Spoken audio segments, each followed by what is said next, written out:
Omondi, you've heard what the government is saying in terms of the cost of living. We've seen you on the streets before protesting on this, and you even went to Parliament trying to submit some memoranda. Moses Kuria says it now boils down to the parliamentarians, and they're saying they could not subsidize production. They could not subsidize consumption. They have to subsidize production. Are you buying that argument? No. First of all, thank you very much for this platform.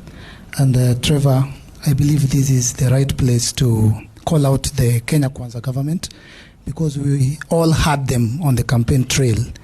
They promised Kenyans a cheaper life, a better life, and an easier life. The Kenya Kwanza campaign, specifically the president, said, huyu mama mboga, huyu mutu wa boda boda.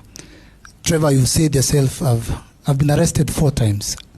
And while in there, I've met boda boda operators and mama mbogas who have been arrested for petty offenses. They're in their thousands. Yeah? And today we are having the wrong conversation. We are talking about housing. Even at creation, God created Adam and Eve. And the first thing God gave Adam and Eve was water and food. They didn't even have clothing. Yeah? And for humans to survive, from what I studied from my lower education from primary, there is food, there is shelter, and then there is clothing. Today we are talking about housing. Trevor, there are no homeless people in Kenya. Even my uncle who lives in Kibera, my cousin who lives in Kenya lives under a shelter. But there are thousands of families and children who are going hungry. The conversation should be about the high cost of living that President William Ruto, then a candidate, promised Kenyans. And we must call out the government and the president specifically for lying to Kenyans.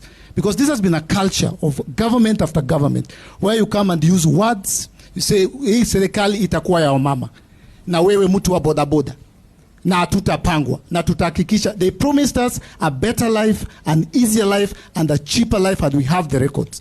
And today the conversation has changed, the narrative has changed. We are talking about housing.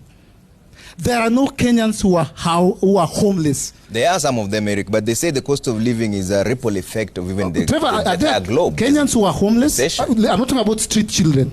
I was watching a documentary about poverty in America.